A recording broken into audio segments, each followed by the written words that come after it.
नमस्कार श्रोते हो, मी विजय आपल्या सर्वांचे स्वागत करतो वितेक्षी ऑफिशियल या मराठी ऑडिओ बुक यूट्यूब चॅनलवर. तर तयार व्हा आपल्या साहित्यिक प्रवासाला सुरुवात करण्यासाठी. नवनवीन भाग ऐकण्यासाठी चॅनलला सबस्क्राईब करा आणि तुमचे प्रतिसाद मला नक्की कळवा. शब्दांच्या या प्रवासात आपलं मनपूर्वक स्वागत आहे. आज सुरू करूया भाग दुसरा. पुस्तकाचे नाव आहे जग बदलणारा बाप माणूस. लेखक आहेत जगदीश ओहोळ. प्रस्तावना. भारतरत्न डॉक्टर बाबासाहेब आंबेडकर यांच्याविषयीची आजवर शेकडो पुस्तके प्रकाशित झालेली आहेत.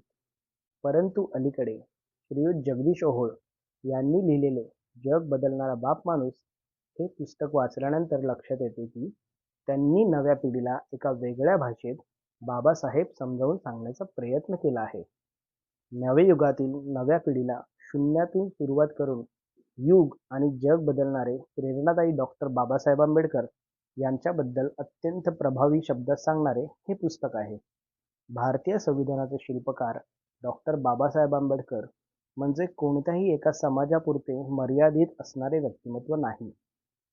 प्रत्येक शब्दात त्यांनी केलेले भरीव कार्य ध्यानात घेतले की ते आधुनिक भारताचे एक महत्त्वाचे निर्माते होते हे या पुस्तकातून दाखवून देण्याचे काम श्रीयुत ओहोळ यांनी यशस्वीपणे केलेले आहे.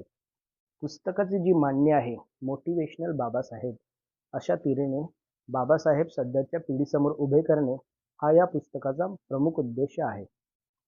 साताऱ्यात वर्गाबाहेर बसून शिकणारा एक अस्पृश्य विद्यार्थी ते कोलंबिया विद्यापीठाच्या इतिहासातील सर्वोत्तम विद्यार्थी ही श्रीयुत ओहोळ यांनी केलेली मांडणी निश्चितच विद्यार्थी व समाजासाठी प्रेरणादायी आहे. उगवत्या सूर्याच्या देशात प्रज्ञासूर्य हे जपानमधील बाबासाहेबांच्या पुतळ्याचे वर्णन हृदयाला भिडणारे आहे. तसेच सोलापूर जिल्ह्यातील बाबासाहेबांच्या जीवनातील काही प्रसंग अगदी आपल्यासमोर घडत आहेत इतक्या प्रभावीपणे श्रीयुत ओहोळ यांनी मांडलेले आहेत. या पुस्तकातील सर्व प्रकरणात एक समान धागा आहे, तो म्हणजे मोटिवेशनल आंबेडकर. ओहोळ यांची लेखनाची शैली वाचकांना नक्कीच खिळवून ठेवणारी आहे.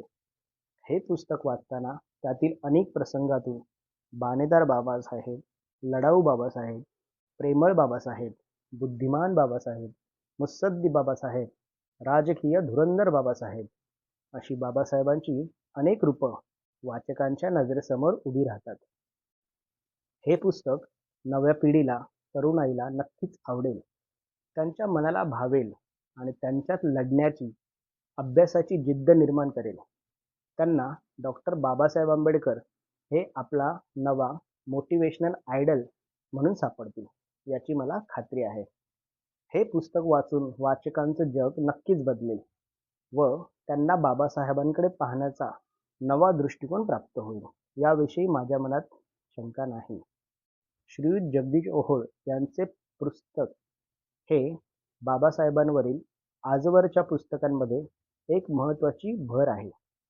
त्यांच्या रूपाने मराठी साहित्यसृष्टीला एक चांगला व प्रभावी लेखक लाभलेला आहे. त्यांच्या या पुस्तकास व पुढील लेखन प्रवासाला माझ्याकडून मनपूर्वक शुभेच्छा. डॉक्टर भालचंद्र मुनगेकर, माननीय खासदार राज्यसभा, माजी सदस्य योजना आयोग, माजी कुलगुरू मुंबई विद्यापीठ. धन्यवाद.